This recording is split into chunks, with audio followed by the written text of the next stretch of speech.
No matter how much I try to build a good relationship with Emily, she always speaks rudely to me and acts sarcastically. When my husband and I eagerly went to Sophie's 5th birthday party, the cake and meal Emily prepared were only for 3 people. Emily, what about our meal? There's only enough for the family. What? I don't have food for stingy people. She waved the gift envelope I had just given her. Giving $1,000 for your granddaughter's celebration, are you kidding? My dad gave $4,000. At least $2,000 is the norm. I thought it was a standard amount. I've had enough. Can we cut ties after today? Emily said this with a beaming smile. My parents are enough for me. We don't need you guys. In fact, you're in the way. My husband, Dan, and I looked at each other. Shall we go home? Yeah. I clenched my fist. No more patience. I'll make her regret ruining Sophie's birthday and treating us badly. I'm Barbara, a 60-year-old housewife living with my husband, Dan. I work part-time at a restaurant. Since our eldest son, Mike, landed a job at a big corporation, we felt a weight lifted off our shoulders. On weekends, Dan and I enjoy going to movies and traveling, just the two of us. Dan is kind, and Mike is considerate and serious. I felt blessed, but secretly worried about Mike not showing any interest in marriage even in his late 20s. I wanted to be called grandma someday, but I understood that many young people nowadays choose not to marry. Just when I was about to give up, Mike brought his fiancée home. She was Emily, the daughter of a well-known local business family. They met at a cafe near Mike's workplace. Emily, not keen on office work, was working there part-time for social experience, as her cousin would take over her father's business. She seemed like a beautiful and capable woman, the kind to take the lead with Mike. After they got married, they had a daughter, Sophie, the next year. Living in an apartment in the same city, they visit us during holidays, bringing Sophie along. Dan and I adored Sophie immensely. And Emily seemed happy to see this. But our initially good relationship with Emily started to crack, beginning with her requests. As usual, the family came to visit. Taking advantage of Dan and Mike going shopping, Emily confided in me. Sophie has sensitive skin, so we have to be careful with clothes. Good quality ones are pretty expensive. Was she hinting for me to buy baby clothes? I wondered. Mike earns well above the average salary for men in their 30s. If he knew she wanted to buy clothes for Sophie, he'd surely agree without a second thought. Maybe they're saving for the future and don't want to spend from the household budget. Also, I thought her family was wealthier than ours, but maybe it's hard to ask her parents for money. Emily, do you want some clothes? Hesitantly, I asked, and Emily's face lit up instantly. Yes, I love this brand. It's so cute. Famous actresses often dress their kids in it. She showed me a picture on her phone, and I was stunned. A short-sleeve t-shirt was $140, a lace dress $200, and brand logo ballet shoes an astonishing $2,000. Emily, isn't that a bit extravagant for folks like us? I gently chided, but Emily's eyes flashed as she retorted. Don't you think Sophie's adorable? I don't mind wearing thrift store clothes, but I want my daughter to wear the best. Overwhelmed by her passion, I ended up buying her high-brand clothes and shoes as she begged. I didn't feel comfortable telling Dan, so I kept it to myself. I bought them with my own salary, so it's okay, right? I excused myself internally. After that, I continued to give her clothes and shoes for events like birthdays, Christmas, separate from other gifts. But one thing puzzled me. Whenever the clothes arrived, Emily always sent a thank you message, but she never posted a photo of Sophie wearing them. One weekend, while having lunch with a friend, I shared this with her. She thought for a moment, then showed me a flea market website. Is this? I exclaimed in surprise. The same items I gave Emily were listed 2 days after I sent them. The same items you bought for your daughter-in-law? Yes, the spring limited edition, no doubt. And they're unopened. I always shop here for kids' clothes, so I keep an eye on it. This brand is popular, so unopened items sell for a good price. My friend said, frowning. I remember this seller's username, it's unique. They list high-brand items several times a year.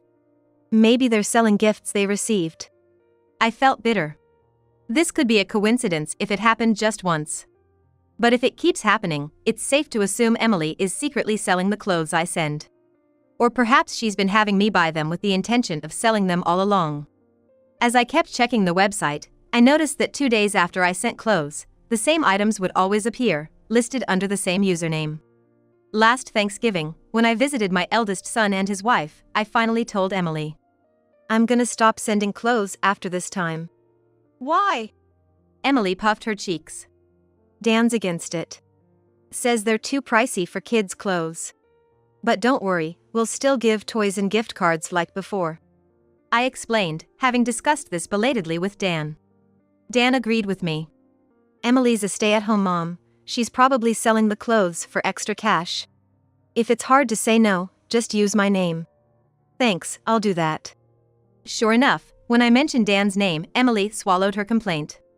She's not comfortable with quiet Dan. Fine. But your husband's stingy. She spat out bitterly, but after that, she stopped asking me for kids' clothes. There were other troubling things about Emily's behavior. She's either germophobic or just doesn't like me. Whenever I tried to touch Sophie, she insisted I wash and sanitize my hands. Furthermore, when I visited Emily in Mike's apartment, Emily would follow me around with an alcohol spray in hand, promptly disinfecting any place I touched. Even in these times sensitive to infections, being treated like a germ was unpleasant. As my distrust of Emily grew, she suddenly called me. Surprised, I answered, and Emily said cheerfully, "We're gonna have a birthday party for Sophie. Would you and Dan like to come celebrate with us?" "Really? Is that okay?" I asked back, surprised. "Usually, we invite her kindergarten friends, but this year, we already celebrated with kids who have birthdays close to hers. So, we thought we'd invite you and Dan.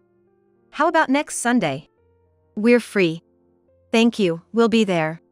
I was delighted since I usually sent the presents by mail.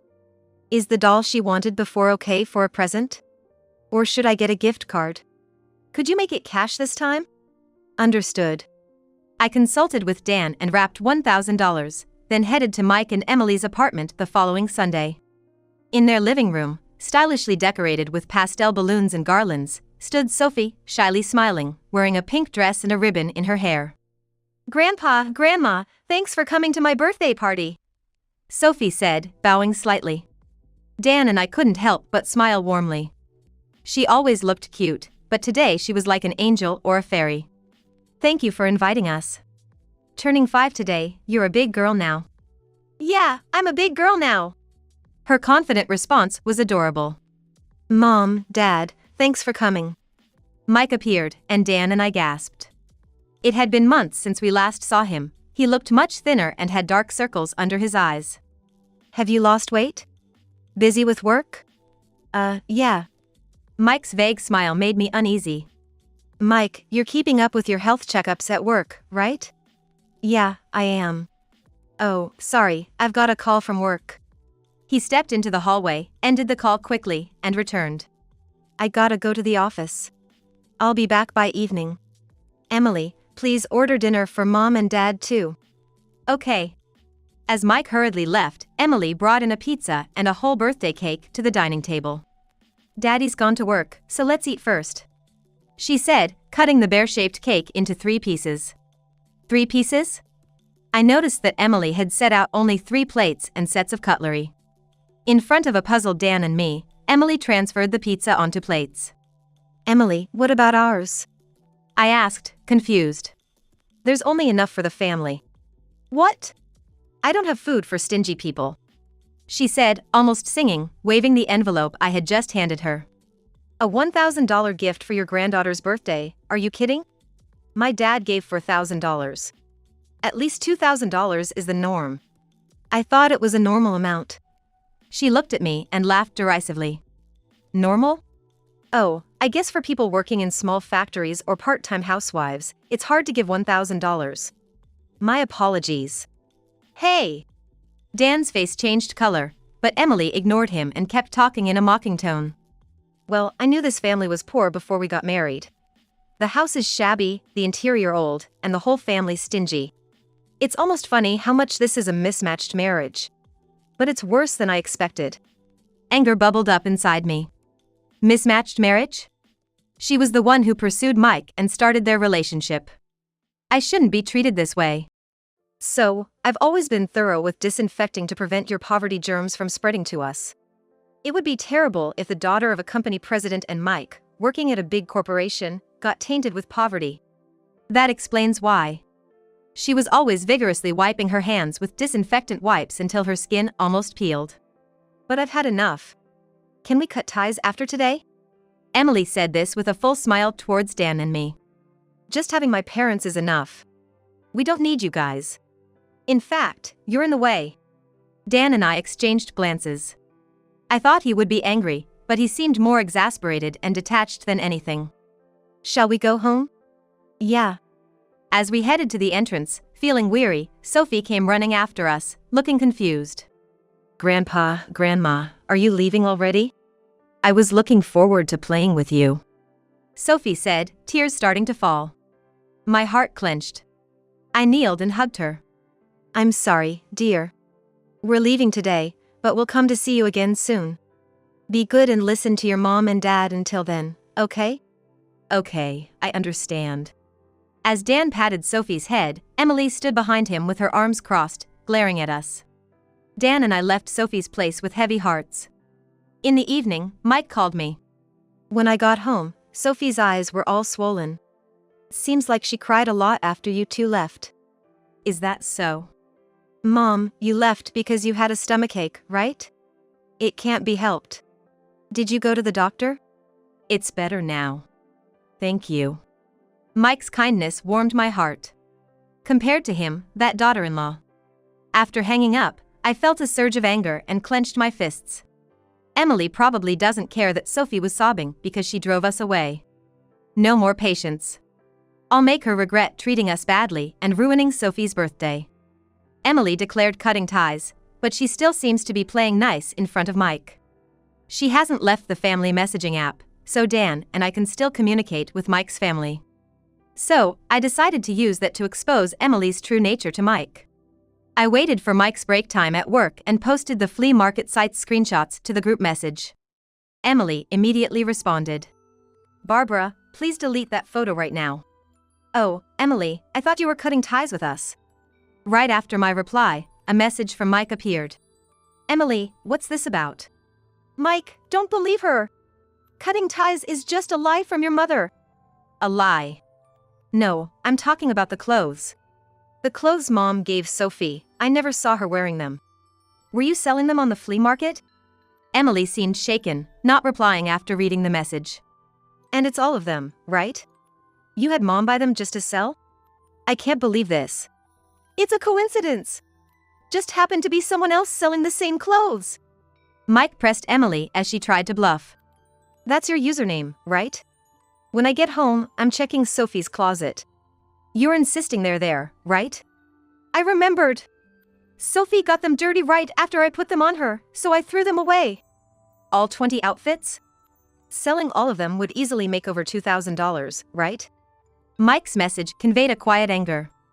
After a while, a message from Mike to me appeared. Mom, can you and Emily come to our house after work? I want to have a discussion, the four of us. Wait. I can't go. I have to take care of Sophie. Emily panicked, but Mike replied. I'll ask your parents, then. So, I'll be over after dinner. I gotta get back to work now. Mike said, ending his messages. Immediately after, Emily called me. Hey, old lady. Stop causing trouble. Oh, you're so scary. I pretended to be intimidated by Emily's ranting, but she didn't lower her tone and continued to yell at me. I told you we're cutting ties. Don't be so chummy in the family messages. That message was for Mike. You're the one who reacted on your own. I snapped back. So, are you canceling your visit tonight? Mike will get suspicious, you know. Emily clicked her tongue on the other end and said in a low voice. Fine, I'll come. But if you pull any more stunts, I won't let you see Sophie ever again. Remember that.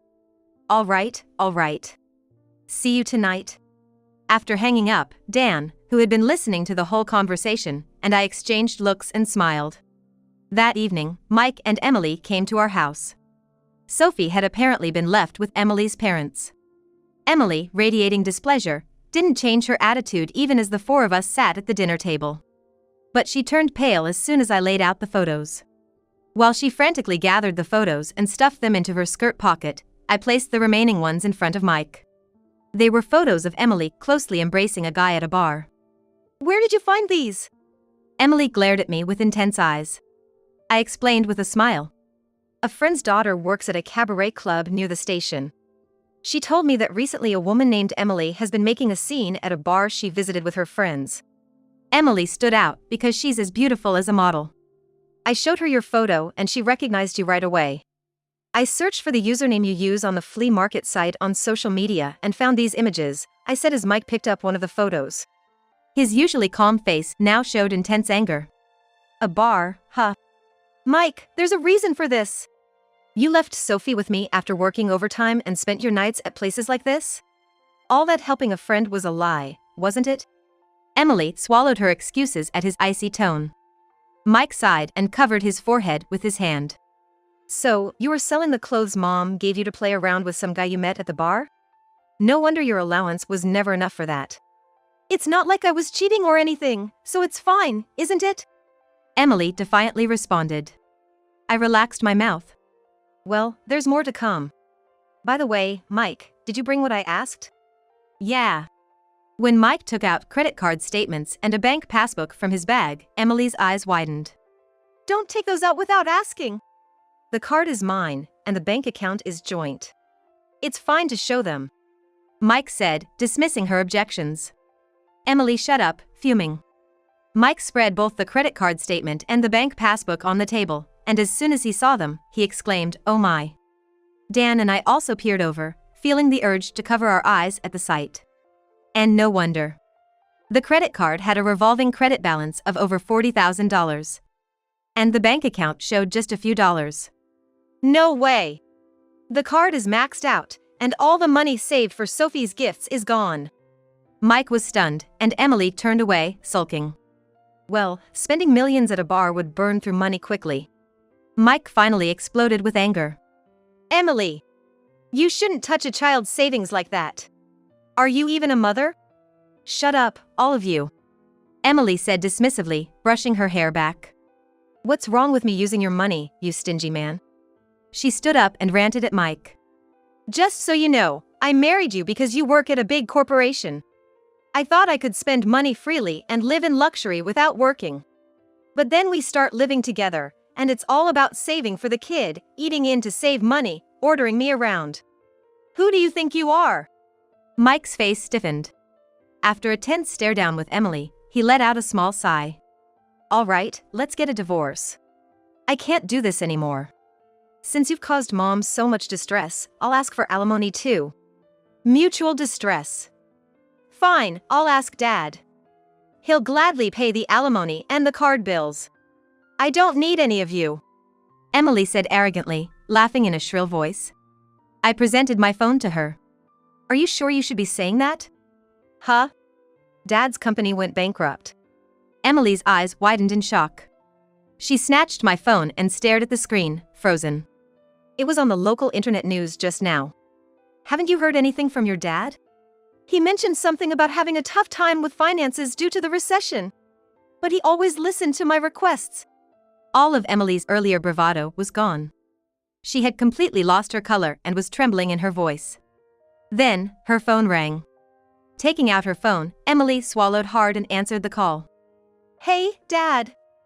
The company hasn't really gone bankrupt, right? I'm sorry, I tried, but it was no good. So, sorry, I can't help you with money anymore. Emily's face twisted dramatically. She looked like she was about to cry. What? But that's going to be a problem. Paying the employees is all I can manage.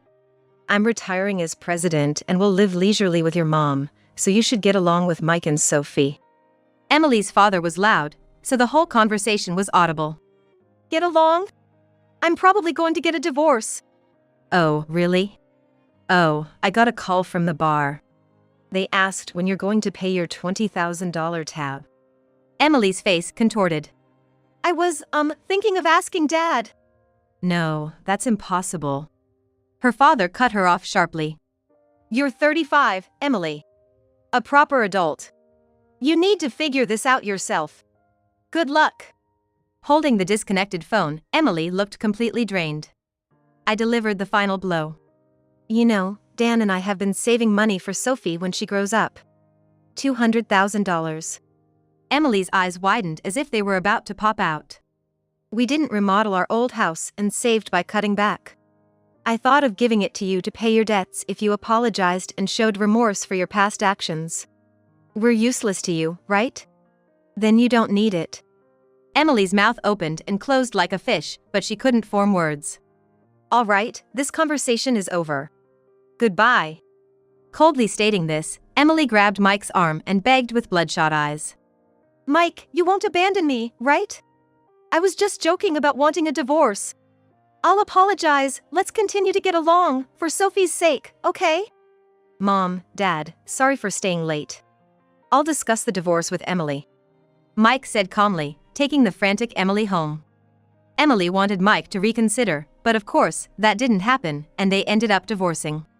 Mike had to deal with the payments for the credit card he unknowingly shared with Emily, their joint bank account, her tab at the bar, and an additional $20,000 in alimony. Burdened with debts, Emily, unable to rely on her parents, reluctantly started working part-time jobs. Life became tough for Emily, and under the condition of not receiving child support, Mike took custody of Sophie. Afterward, Mike regularly allowed Sophie to meet Emily. Emily, working from early morning to late at night, had lost her former glamorous look and seemed rather shabby. I was freed from the days of being pestered for money and subjected to Emily's snide remarks, enjoying each day freely. As it was hard for Mike to raise Sophie alone, we suggested he move in with us. Dan and I decided to help with raising her. On days when Mike had to work overtime or on weekends, I, who returned from work earliest, would pick Sophie up from daycare. Sophie, resembling her father, was a very kind child. She would make beaded jewelry and give them to Dan and me on our birthdays, along with letters. I look forward to her future.